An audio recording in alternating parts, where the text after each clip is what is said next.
Good evening. Welcome back to my channel. Um, so I have been wanting to do this for quite some time. You just get to see the weediest garden on this side of the planet. Very, very weedy. But I have weeded, and then it grows. And then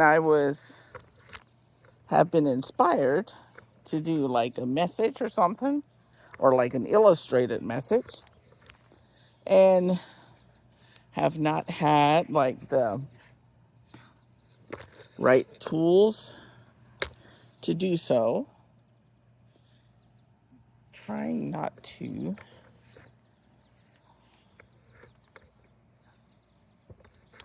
get,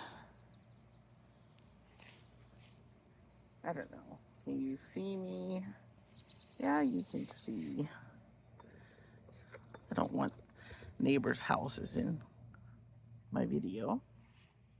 So, anyways, well, I'm going to start pulling weeds and chatting with you all. So, I was inspired, and I don't even know why or how this came about, but except I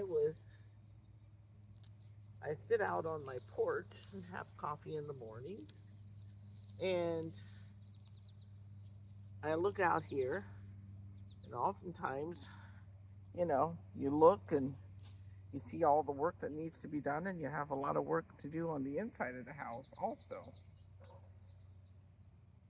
But for some reason, this weeds reminded me or represented to me as a message. And what message could that be? What could weeds represent in our lives? Um, I thought, well, weeds is something we don't all like. But mom always said, if the weeds don't grow, nothing else grows either. And that's very true. So I was like, you know what? Weeds can represent sin. Starts out small, and if you don't take care of it, it grows big, obviously. Obviously, I haven't dealt with all of it, and some of it got away and got big. And so I'm like, we could really go down a rabbit hole of what sin is this and what sin is that. But in all honesty, um, if we don't take care of it when it is little, it will grow into something big. And it's not always fun dealing with something big. And then this garden has this spinning weeds, or whatever you want to call it. Let me see here. I just had some where it just crawls. Onions kind of came out, so we gotta make that they stand back up. It's supposed to rain tomorrow, so hopefully it'll rain and help things grow again. Anyways, um,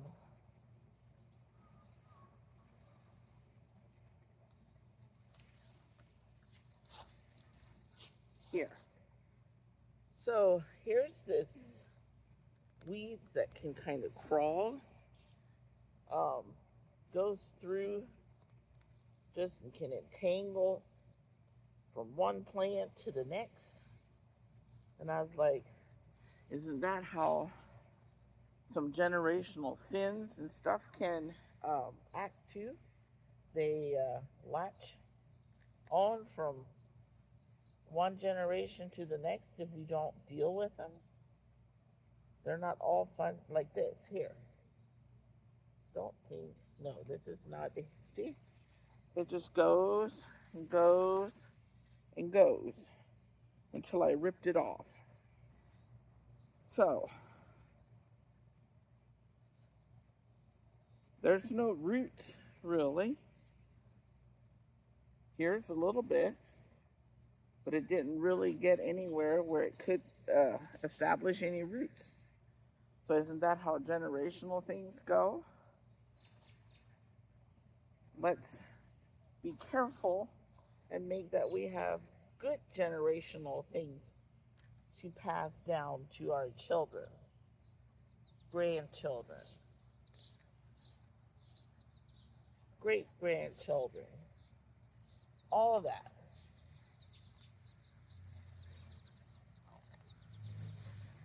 But it's just, I thought, very visual to show how things this size can grow up to all this. And we as people start little and grow. So yeah, just thought I'd do a little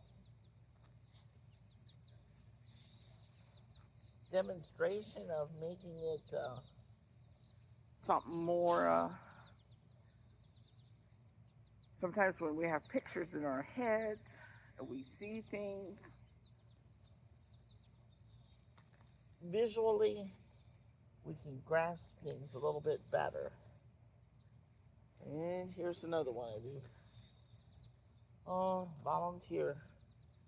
Tomato plants. We have enough tomato plants. See? Just goes in there, wreaks havoc. This spinny stuff. And that's what happens when we have bad spirits, bad attitudes, bad this, you name it. You start putting a name to it. We don't deal with things. They just wrap and don't care. Have no mercy. They don't care what they destroy in the process. And when are we going to start taking care of what we demonstrate or what we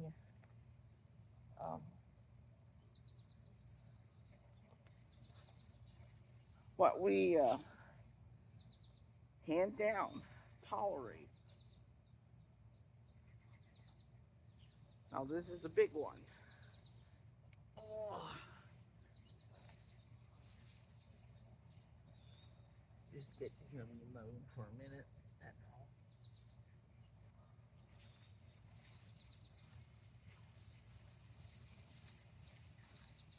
And I hope it's going to rain tomorrow.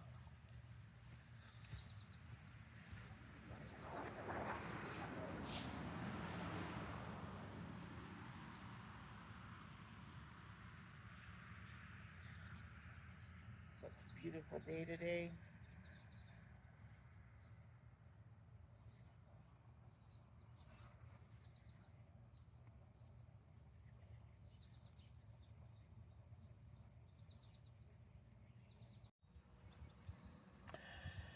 So to continue on with the video or with the message of the weeds, I decided to, for everything in our life, there's scripture to go with it, literally. So I went searching for scripture that talks about weeds. Well, Matthew 13 talks about the sower and the weeds. So I thought it would be fitting to read the parable of the sower first. So I'm just going to read all of chapter 13, and I'll talk about it here and there, but I'm going to read it. So I have the NIV version of it, and for chapter 13, it says, the parable of the sower. That same day, Jesus went out of the house and sat by the lake. Such large crowds gathered around him that he got into a boat and sat in it, while all the people stood on the shore. Then he told them many things in parables, saying, a farmer went out to sow his seed. As he was scattering the seed, some fell along the path, and the birds came and ate it up. Some fell on rocky places where it did not have much soil. It sprang, but quickly because of the soil was shallow. But when the sun came up, the plants were scorched, and they withered because they had no root. Other seed fell among the thorns, which grew up and choked the plants. Still, other seed fell on good soil, where it produced a crop 160 or 30 times what was sown. He who has ears, let him hear. So, have you ever sown grass seed, or let's see, I'm trying to think of other seeds that I know my dad always talked about. Back in the day when I would help him farm and stuff, he would was it the hay? He would sow alfalfa in a farm, in a field. Yeah, obviously on the farm, but what field was that? Was that like the wheat or something like that? I think it was the oats and the wheat. Or was it the wheat and not the oats? Where after it was so tall, then he would go and he would wear this spreader that hung on him, and then he would turn the wheel, or he would have a crank that would spread, and he would walk the fields and spread this. And I remember him talking about that, when you go to do that. And my dad was a preacher, and so he would talk about these things too, sometimes when he would get up and preach. And I just, this illustration, this message is like just so real, because when you spread seeds like that, some of it will fall on the wayside, some of it will fall where it's supposed to, some of it will fall on rocks, on the rocky side, and all that, and just how true it all is.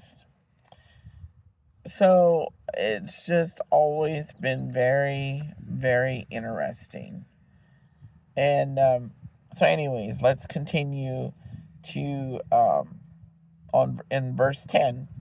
The disciples came to him and asked, why do you speak to the people in parables?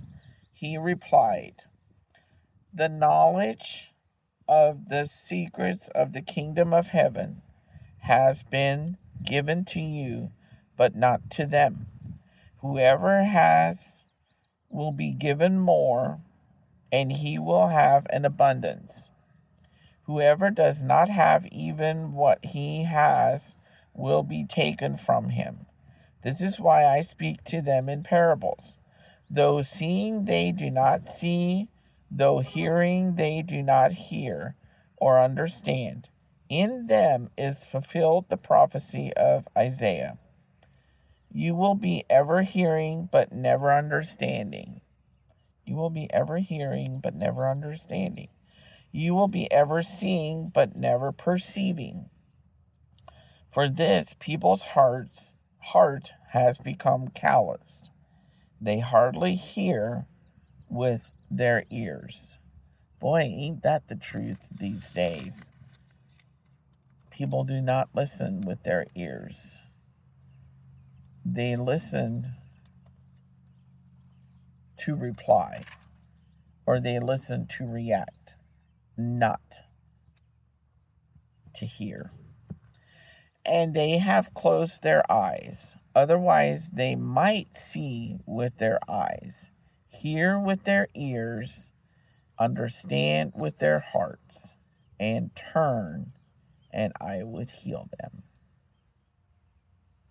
Wow, is that not profound? Like, quite literally profound. But blessed are your eyes because they see, and your ears because they hear. For I tell you the truth, many prophets and righteous men longed to see what you see, but did not see it, and to hear what you hear, but did not hear it. Listen then to what the parable of the sower means. When anyone hears the message about the kingdom and does not understand it, the evil one comes and snatches away what was sown in his heart. This is the seed sown along the path. And the one who received the seed that fell on the rocky places is the man who hears the word and at once receives it with joy. But since he has no root, he lasts only a short time. When trouble or persecution comes because of the word, he quickly falls away. The one who received the seed that fell among the thorns is the man who hears the word. But the worries of this life, and the deceitfulness of wealth choke it, making it unfruitful. But the one who received the seed that fell on good soil is the man who hears the word and understands it. He produces a crop yielding 100, 60, or 30 times what was sown. When we hear what is said, our crops will produce a yielding of 100 or 60 or 30 times what was sown. Isn't that worth listening? Turning our listening ears on? Wow. So that is the parable of the sower. Now, we go to the parable of the weeds. The weeds starts in verse 24. Jesus told them another parable. The kingdom of heaven is like a man who sowed good seed in his field. But while everyone was sleeping, his enemy came and sowed weeds among the wheat. Okay. And went away. Okay. So that was the wheat that my dad would sow alfalfa in to then have hay growing. And I believe we would harvest the wheat, and then later in the year, later in the summer, that hay would have been enough to cut one time, I believe. If my memory serves me right, I guess I should go home and talk to my mom about that and see if I'm correct on that one. But yeah. So when the weeds sprouted and formed heads, then the weeds also appeared. The owner's servants came to him and said, "Sir, didn't you sow good seed in your field? Where then did the weeds come from?" "An enemy did this," he replied. The servants asked him, "Do you want us to go and pull them up?" "No," he answered, "because while you are pulling the weeds, you may root up the wheat with them. Let both grow together until the harvest. At that time, I will tell the harvesters, first collect the weeds and tie them in bundles to be burned. Then gather the wheat and bring it into my barn.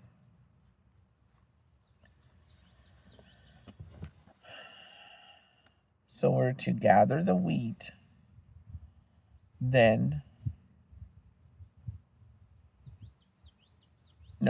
gather the weeds, then bring the harvest of the wheat.